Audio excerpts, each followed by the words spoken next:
जितना पढ़ा रहा हूं बस उतना पढ़ना है। और एक होता है इंटरमीडिएट गुड्स, क्योंकि जिस बच्चे के पास किताब है उसे दिख रहा होगा अरे ये भी है, अरे ये भी है, अरे वो जो है वो है, हम जो आपको बता रहे हैं बस वो पढ़ो, दैट्स इट।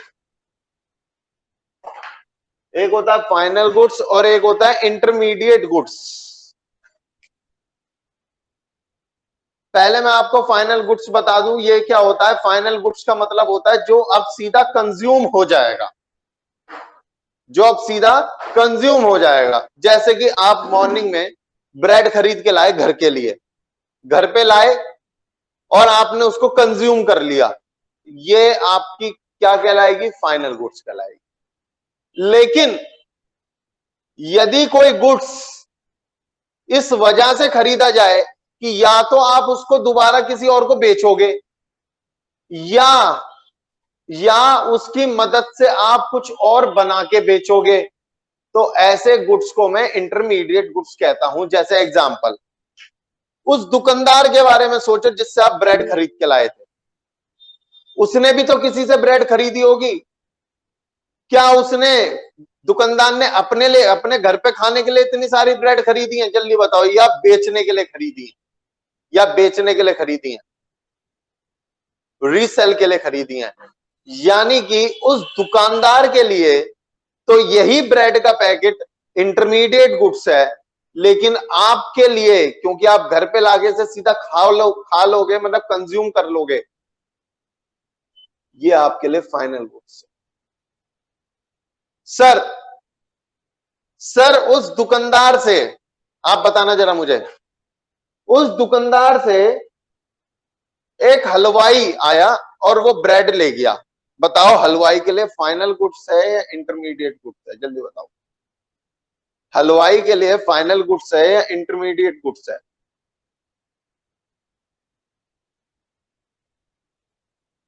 इंटरमीडिएट है। क्यों है ये और बताओ, जल्दी बताओ क्यों है? रीसेल, तो वो ब्रेड बेचेगा जाके, ब्रेड बेचेगा, यस, कुछ बना के सेल करेगा। वेरी गुड करण। सर जी वो ब्रेड लेकर आएगा, कच्ची ब्रेड, उसमें बेसन वेसन लपेटेगा और उसका ब्रेड पकोड़ा बना के बेचेगा। यानी कि यदि आपने गुड्स खरीदे हैं दोबारा बेचने के लिए या उस गुड्स से कुछ और बना के बेचने के लिए, तो वो इंटरमीडिएट गुड्स होते हैं। और यदि आपने गुड्स खरीदे हैं अपनी कंजम्पशन के लिए, खुद के लिए, बेचने के लिए नहीं, कुछ और बना के बेचने के लिए नहीं, अपने खुद के लिए खरीदे, तो वो कौन से गुड्स कहलाते हैं?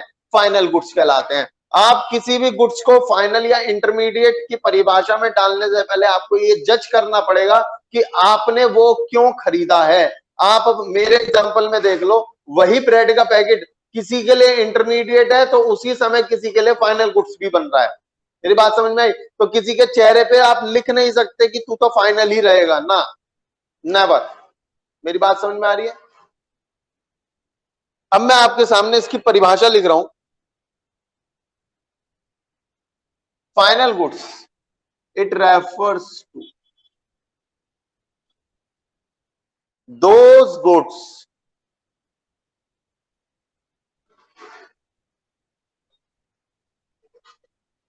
which, जो कि आर यूज्ड, जो कि यूज करे जाएंगे, which are used for consumption,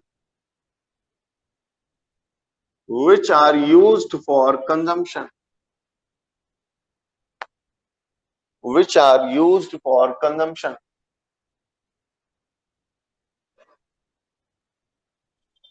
intermediate goods, it refers to those goods, it refers to those goods which are used either for resell, या तो आगे दोबारा बेचने के लिए, और फॉर प्रोडक्शन ऑफ, और फॉर फर्दर प्रोडक्शन, ऐसे लिख लो जैसे बुक में लिखा हुआ है, और for further production in the same year, ये वर्ड बड़ी इंपॉर्टेंट है, इन द सेम ईयर, यानी उसी साल में आपको उसको या तो बेचना होगा या फिर उसको किसी और चीज में कन्वर्ट करना पड़ेगा। अगर आप ऐसा करते हो तो वो इंटरमीडिएट, अगर आप एक साल तक कुछ नहीं करते हो तो वो फाइनल गुड्स में अपने आप ऑटोमेटिक ट्रांसफर हो जाएगा। यानी ये वर्ड बहुत जरूरी है, इन द सेम ईयर। मेरी बात समझ में आ गई? यानी मैं आपको बताता हूं,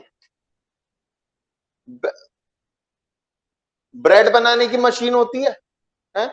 जो मशीन है, जो मशीन है,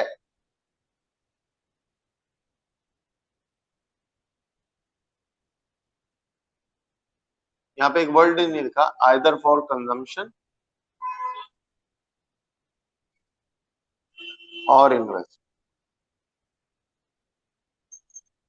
हाँ जी, बेसिकली मैं आपको और आसान तरीके से बताऊं तो इंटरमीडिएट गुड्स उन गुड्स को भी कहते हैं जो गायब नहीं होते। एक तो जो मैंने बताया वो है ही, इसके साथ एग्जांपल और है जो गायब नहीं होते। जैसे एग्जांपल, बेटा ब्रेड बनाने की मशीन, क्या ब्रेड बनाने के बाद मशीन गायब हो जाएगी? बताओ, नहीं। वो मेरा कौन सा गुड्स है? इंटरमीडिएट गुड्स है। वो मेरा कौन सा गुड्स है? इंटरमीडिएट गुड्स है।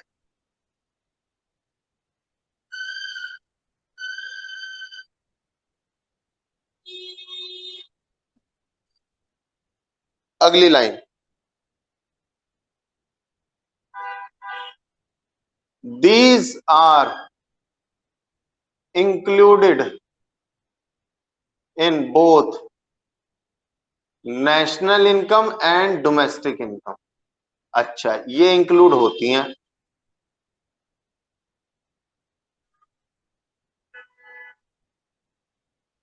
लेकिन ये इंक्लूड नहीं होती। क्यों नहीं होती? कौन बच्चा बताएगा? It does not include in national income and domestic income.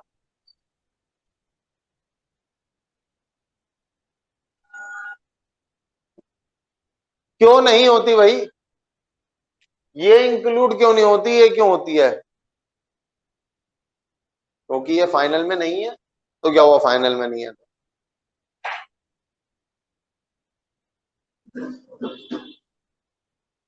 बोलो।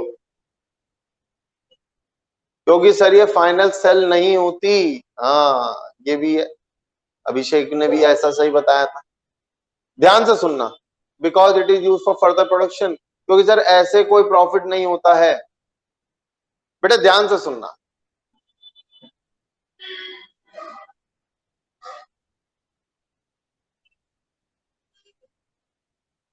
मैंने मैं एक दुकानदार हूं, मैंने ब्रेड बेची, ये इंटरमीडिएट है मेरे लिए। ठीक है जी, ब्रेड थी 10 रुपए की, हलवाई लेकर चला गया, हलवाई के लिए भी इंटरमीडिएट थी, लेकिन हलवाई ने उसके ब्रेड पकोड़ा बना के बेच दिया। अब bread pakora is a final goods, क्योंकि वो कंज्यूम कर लिया जाएगा। ये बताओ, उस चूंकि ब्रेड पकोड़ा फाइनल गुड्स है तो वो नेशनल इनकम में आएगा। उस ब्रेड पकोड़े में वो ब्रेड भी होगी जो हलवाई खरीद के लाया था, यानी वो भी शामिल हो गई ऑटोमेटिक। और अगर मैं उसको यहां भी शामिल कर देता, यानी इसको भी नेशनल इनकम में ले लेता, तो वही ब्रेड एक बार इंटरमीडिएट होने के नाते नेशनल इनकम में काउंट होती और वही ब्रेड एक बार फाइनल गुड्स होने के नाते नेशनल इनकम में काउंट होती। यानी एक ही चीज दो दो तीन तीन बार डबल काउंटिंग हो जाती। खामगा देश की आय तो दिखती, अरे बहुत कमा रहे हैं हमारे देश के लोग, हमारे राष्ट्र की आय बहुत है, इंडिया की इनकम बहुत है, लेकिन ये नहीं पता ये छल है, ये छल है। समझ में आई बात या नहीं आई? जल्दी बताओ, जिसे नहीं आई रिप्लाई करो।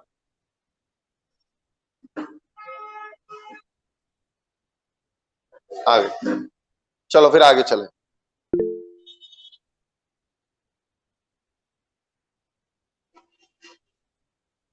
दे आर रेडी फॉर यूज,